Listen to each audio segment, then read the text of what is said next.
Hola, buenas tardes. Yo soy Pablo Montoro. Quiero explicaros la experiencia y también el privilegio que he tenido de acompañar a Carmen, que ha sido mi cliente durante 3 meses, en su proceso de coaching, ¿no?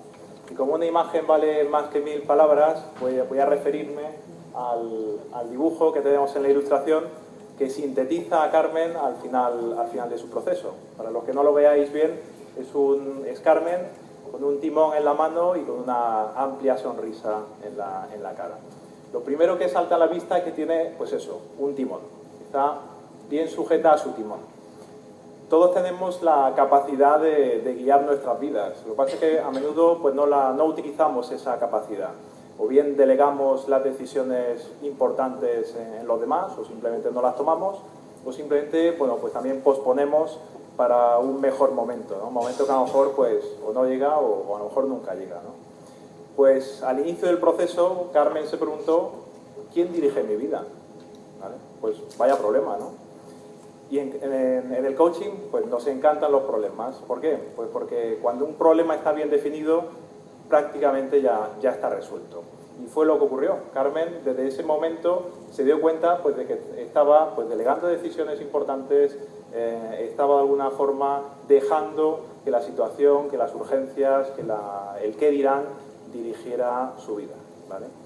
El segundo detalle que me gustaría compartir con vosotros es esa sonrisa que lleva orgullosa en la cara, y es la sonrisa del que ha recorrido un camino bastante largo y ha ido soltando pues, viejas creencias que se han convertido en creencias limitadoras, ¿no? Es un poco un lastre que a lo largo del proceso ha conseguido bueno, pues, soltar. Por ejemplo, pues, de la dependencia de los demás, de la necesidad de sentirse aceptada por los demás, ha pasado a la independencia y al aceptarse ella misma.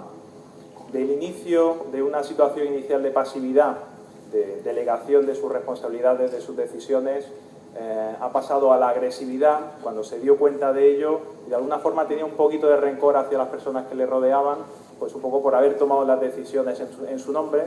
Es una etapa intermedia hacia la asertividad, que es el justo término entre respetarse a sí misma y respetar a los demás. Entonces esto fue un poco como estrenar una nueva libertad, y así lo sintió Carmen a lo largo del proceso. Se empezó a sentir mucho más libre y la verdad es que fue un proceso mágico, espléndido y tremendamente satisfactorio para ella y también para el coach que la sigue, que en este caso fue un privilegio para mí. Y bueno, pues simplemente lanzaros la pregunta, ¿no? ¿Habéis tomado la rienda de vuestra vida? Muchas gracias.